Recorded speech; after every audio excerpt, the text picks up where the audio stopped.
Hello friends, welcome to Indian study पर आपका स्वागत है। दोस्तों, आज की इस वीडियो में मैं आप लोगों के लिए हिंदी का टेस्ट लेकर के आया हूं, जो कि आपके आने वाले एग्जाम यूपीएसआई के लिए बेहद इंपॉर्टेंट है। वीडियो को एंड तक जरूर देखिएगा, क्योंकि लास्ट में मैं आपसे एक क्वेश्चन से पूछूंगा और उसका आंसर आपको कमेंट बॉक्स में बताना होगा। साथ ही साथ इस वीडियो की पीडीएफ डिस्क्रिप्शन में टेलीग्राम चैनल का लिंक दिया हुआ है, वहां से आप प्राप्ति कर सकते हैं। तो पहला क्वेश्चन दोस्तों आपके सामने कि ऊंची दुकान फीके पकवान, इस मुहावरे का सही अर्थ क्या है? जल्दी बताइए। ऊंची दुकान फीके पकवान, तो इस मुहावरे का सही अर्थ क्या हो जाएगा? केवल बहा प्रदर्शन या भारी दिखावा करना। तीसरा ऑप्शन यहाँ पर आपका बिल्कुल करेक्ट। दांत तले उंगली दबाना, इस मुहावरे का सही अर्थ क्या है? जल्दी बताओ। दांत तले उंगली दबाना, इस मुहावरे का सही अर्थ क्या है? चकित होना। चौथा ऑप्शन करेक्ट। नेक्स्ट क्वेश्चन, जिसकी आशा ना की गई हो, वाक्यांशों के लिए एक शब्द क्या होगा? जिसकी आशा ना की गई हो, तो उसको बोलेंगे अप्रत्याशित। पहला ऑप्शन करेक्ट। सही शब्द युग्म आपको बताना है। कुल और कूल का सही अर्थ युग्म क्या होगा? कुल और कूल का, कुल माने होता है आपका वंश और कूल माने होता है आपका किनारा। दूसरा ऑप्शन करेक्ट। निम्नलिखित में से कौन सा शब्द सफल का ब्लोम शब्द नहीं है? जल्दी बताओ। कौन सा ब्लोम शब्द सफल का ब्लोम शब्द नहीं है? तो सही आंसर हो जाएगा आपका कुफल। कुफल जो है ये सफल का ब्लोम शब्द नहीं है। चौथा ऑप्शन यहाँ पर आपका बिल्कुल क्या हो जाएगा सर? करेक्ट हो जाएगा। ठीक है, चलिए नेक्स्ट क्वेश्चन। नस्वर का आपको ब्लोम शब्द बताना है कि नस्वर का ब्लोम शब्द क्या होगा। तो नस्वर का ब्लोम शब्द क्या होगा? तो देखो, अगर हम नस्वर की बात करें ना, तो शाश्वत और अनस्वर दोनों ही होते हैं। अनस्वर और शाश्वत दोनों ही होते हैं। तो तीसरा ऑप्शन यहाँ पर आपका बिल्कुल करेक्ट हो जाएगा। नेक्स्ट क्वेश्चन स्टार्ट करने से पहले मैं आपको बता दूं, दोस्तों आप सभी लोग जानते हैं एसएससी जीडी में बम्पर वैकेंसी वैकेंसी आई हुई है ना। ऐसे में आपको जरूरत होती है एक ऐसी बुक की जिसमें आपको लास्ट ईयर के क्वेश्चंस पेपर भी मिल जाएं, और उसी लास्ट ईयर के क्वेश्चंस पेपर को ध्यान में रखते हुए जो प्रैक्टिस सेट बनाए हुए हैं वो प्रैक्टिस करने को मिल जाए, तो आप अपनी तैयारी जो है वो बेहतर से बेहतर कर सकते हैं। तो इन्हीं सारी बातों का ख्याल करते हुए चक्षु पब्लिकेशन, कौन सी दोस्तों? देखो मैं आपको बताता हूं। चक्षु पब्लिकेशन आप लोग के लिए ये एक प्रैक्टिस बुक लेकर के आई है, जिसमें 8 तो आपके सॉल्व पेपर दिए हुए हैं लास्ट ईयर के, और उसी पर आधारित 20 प्रैक्टिस टेस्ट जो है वो आप लोग के लिए बनाए गए हैं। 3200 से ज्यादा आपको यहाँ पर बहुबल के लिए प्रश्न मिल जाएंगे, देख लीजिए। ये पूरा इंडेक्स दिया हुआ है कब कब के एग्जाम, 2019 के एग्जाम, 2015 के एग्जाम, 13 के एग्जाम, 12 के एग्जाम, 2011 के एग्जाम, जो भी आपके एसएससी ऑर्गेनाइज करवा चुकी है जीडी के एग्जाम, वो सारे इसमें समाहित हैं। और उसी पर आधारित 1 से लेके 20 तक के पूरे प्रैक्टिस सेट जो हैं वो आप लोग के लिए दिए गए हैं। अब ये बुक मैं आपको रिकमेंड क्यों कर रहा, उसकी वजह मैं आपको बता देता हूँ। कोई भी आपने सेट पेपर लगाया है, ये वाला है ना, ये पहले ही सेट पेपर लगा लिया, पूरा क्वेश्चंस लगा लिए 1 से लेके 100 तक के, और 100 के पहले देखो यहाँ पर आपको ऑप्शन में हिंदी भाषा दी हुई है, इंग्लिश भाषा भी दी। इंग्लिश भाषा जो भी आपने सेलेक्ट किया हुआ होगा फॉर्म में, उसी के अकॉर्डिंग आपको एग्जाम जो है वो करना है। ये आपके आंसर की दी हुई है, यहाँ पर देख लीजिए। फिर आपको जो उत्तर दिया हुआ है ना, ये व्याख्या सहित दी हुई है। यही चीज इस बुक को खास बनाती है। तो यही मैं आपसे बोलूंगा कि आप कोई भी पब्लिकेशन की परचेज करो बुक, तो आप उसमें ये देखना कि जो क्वेश्चंस आपको नहीं आ रहा है उन क्वेश्चंस को सॉल्व करने के लिए एंड में सॉल्यूशन दिया या नहीं दिया। ये बुक आप लोगों के लिए अच्छी है, इसलिए बता रहा हूं।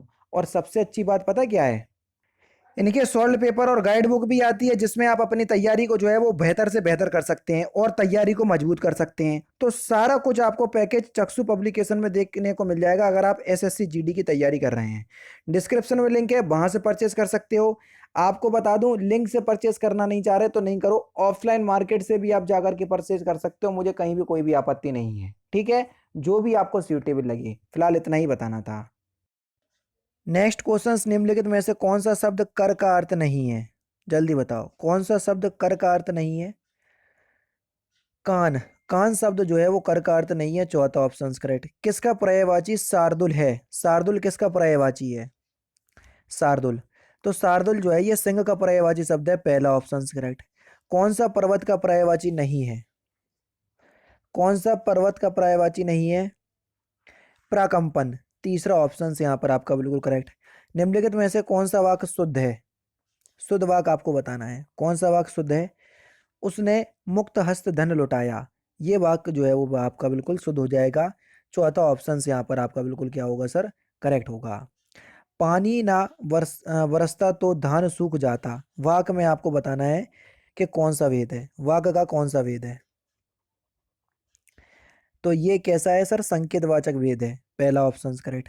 वीणा पाणी में कौन सा समास है, जितने भी भगवान के नाम मैंने आपको बताए बहुब्रीहि समास में, वीणा पाणी सरस्वती जी है, भगवान है, देवी है, आपका बहुब्रीहि समास हो जाएगा। निम्नलिखित में से किस शब्द में ता प्रत्यय जो का प्रयोग नहीं हुआ है, आराम से देखो कौन सा शब्द है जिसमें ता प्रत्यय का प्रयोग नहीं हुआ था। वीरत्व, इसमें त्वा प्रत्यय है ना कि ता प्रत्यय है, ठीक है, चौथा ऑप्शन करेक्ट। कौन सा शब्द प्र उपसर्ग का प्रयोग नहीं हुआ है, किस शब्द में प्र उपसर्ग का प्रयोग नहीं हुआ है। प्रत्यक्ष, प्रति उपसर्ग है ना कि प्र उपसर्ग, तीसरा ऑप्शन करेक्ट। अनन्नास किस शब्द का, किस भाषा का शब्द है अनन्नास, तो अनन्नास किस भाषा का शब्द है सर, ये पुर्तगाली भाषा का शब्द है, पहला ऑप्शन करेक्ट। कौन सा शब्द तत्सम शब्द नहीं है,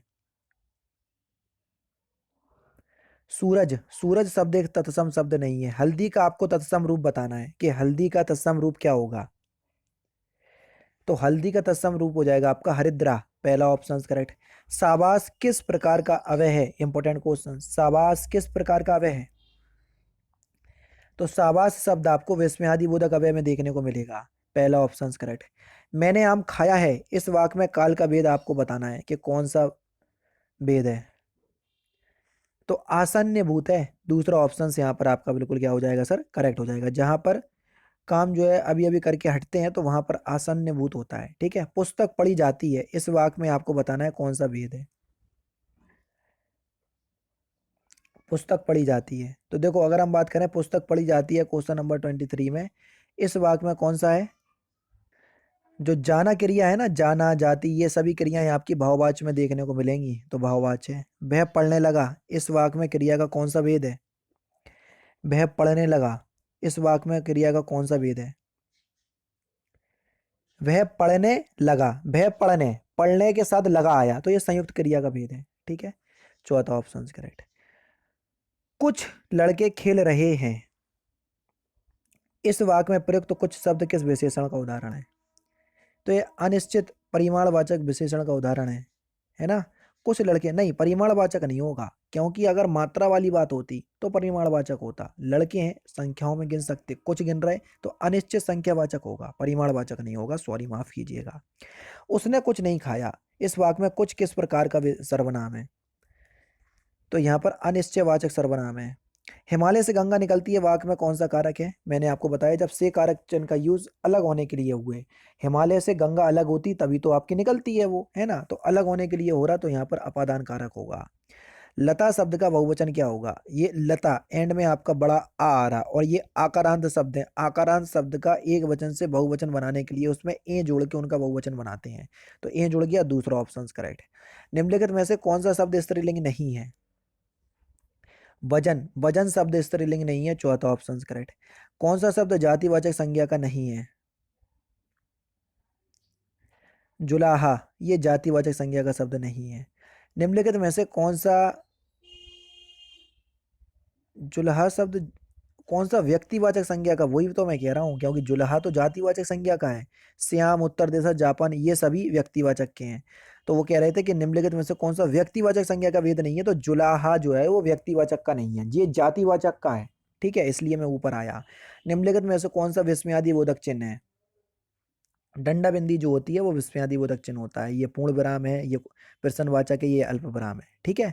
निम्नलिखित में से शुद्ध वर्तनी वाले शब्द का चयन कीजिए, कौन सा शुद्ध वर्तनी वाला शब्द है, तो सही आंसर आपका क्या हो जाएगा सर, कृतघ्न, चौथा ऑप्शन करेक्ट। चा वर्ग का उच्चारण आपको बताना है, चा वर्ग का उच्चारण कहाँ से होता है, तो चा वर्ग का उच्चारण आपका तालु से होता है, कंठ से का वर्ग का होता है, ओष्ठ से पा वर्ग का होता है, दांत से दंत ता वर्ग का होता है। सूर्योदय शब्द का संधि विच्छेद क्या होगा, जल्दी बताइए, सूर्योदय शब्द का संधि विच्छेद, सूर्य प्लस उदय, दूसरा ऑप्शन यहाँ पर आपका बिल्कुल क्या हो जाएगा सर, करेक्ट हो जाएगा। छोटा आ और ऊ बन के ओ बना दिया, तो ये किस संधि का नियम है, गुण संधि का नियम है। नायक शब्द में कौन सी संधि है, जल्दी बताओ, नायक शब्द में कौन सी संधि है। नायक शब्द का संधि विच्छेद करोगे तो क्या होगा, न प्लस में अख, ये नायक शब्द का संधि विच्छेद होगा, ठीक है। तो नायक, ठीक है। तो अक शब्द आ रहा है, तो यहाँ पर ये अयादी संधि का नियम है फिलहाल। तो चौथा ऑप्शन यहाँ पर आपका बिल्कुल क्या हो जाएगा सर, करेक्ट हो जाएगा। ठीक है। निम्नलिखित में से द्विगुण व्यंजन आपको बताना है, कौन सा द्विगुण व्यंजन है। तो सही आंसर हो जाएगा ऑप्शन नंबर ए, डा और ढा ढक्कन वाला, ये दोनों ही द्विगुण व्यंजन है, बस पहला ही ऑप्शन करेक्ट। हिंदी में स्वर वर्णों की संख्या कितनी है, स्वर वर्णों की संख्या। स्वर वर्णों की संख्या है आपकी 11, कुल पूछते तो 13, लेकिन इनने केवल और केवल स्वर वर्णों की संख्या पूछी तो 11। अवधी भाषा का विकास किस अपभ्रंश से हुआ, तो किस अपभ्रंश से हुआ अवधी भाषा का विकास, अर्धमागी अपभ्रंश, तीसरा ऑप्शन करेक्ट। भारत भारती नामक काव्य ग्रंथ के रचनाकार कौन है, भारत भारती। तो सही आंसर आपका क्या हो जाएगा, मैथिली शरण गुप्त, चौथा ऑप्शन करेक्ट।